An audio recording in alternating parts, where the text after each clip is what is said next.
jamendo.com.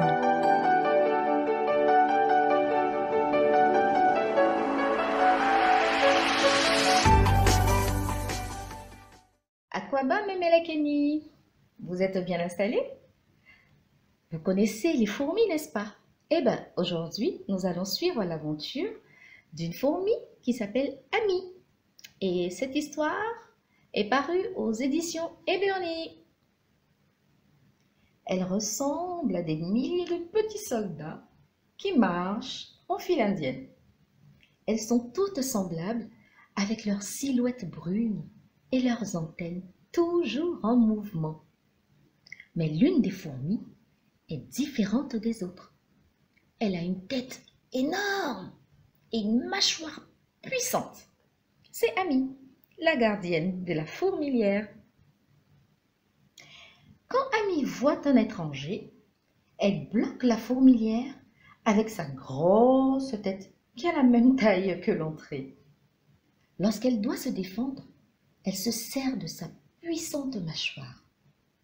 Cependant, Ami est fatiguée de faire toujours la même chose.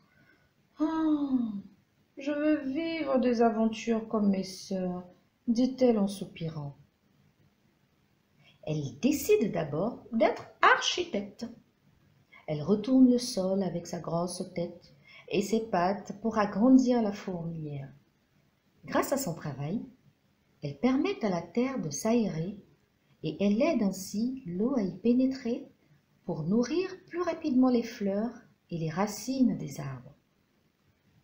Toute la forêt apprécie mon effort. Mais quelle direction dois-je prendre maintenant? Se demande Ami. La fourmilière est un labyrinthe compliqué avec des tunnels interminables. Être architecte est bien trop fatigant et difficile pour moi. Ami décide alors d'être une exploratrice. Elle dessine des routes, déplace des obstacles avec sa grosse tête et laisse derrière elle des marques odorantes qui guideront sa famille aux endroits riches en nourriture. Soudain, Ami tombe nez à nez avec Joe le fourmilion, dit l'abominable larve, qui espère se faire un festin en la dévorant. Vite, Ami s'enfuit à toute vitesse. Ouh là là, être une exploratrice, c'est bien trop dangereux. Puis, Ami décide d'être nourricière. Son rôle est d'apporter la nourriture à la fourmilière. Les fourmis semblent s'embrasser, mais en réalité, Ami partage avec ses sœurs affamées la nourriture qu'elle a récoltée. Oh, elles en veulent toujours plus.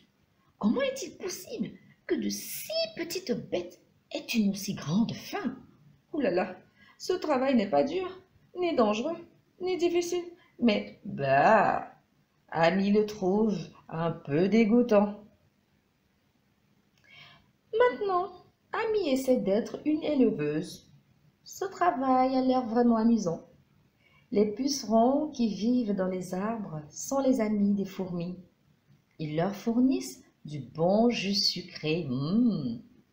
En échange, Ami et ses sœurs les protègent des autres insectes. Cependant, oh là là, Ami a le vertige et elle a rapidement la tête qui tourne. Oh, être une éleveuse n'est pas un bon travail pour moi, se dit-elle. Finalement, elle décide d'être surveillante.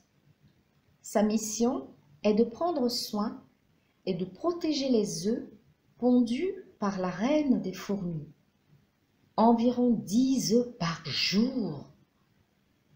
Les œufs ne peuvent pas tomber. Ils doivent rester bien au chaud et en sécurité. Quand les bébés sont là, ils doivent être nourris un par un. Oh, oups!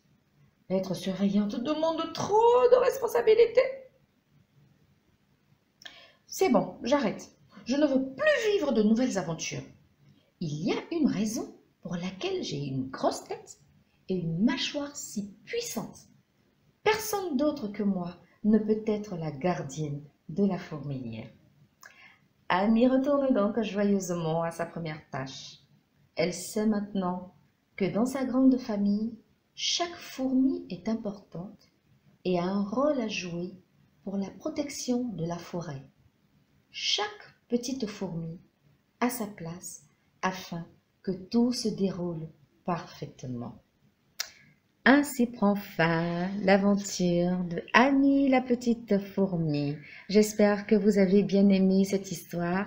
Nous allons nous retrouver bientôt pour une nouvelle aventure, mes très chers Melekeni. Au revoir, mes petits anges. Écoutez bien vos parents. D'ici là, soyez bien sages. Et je vous dis à très bientôt.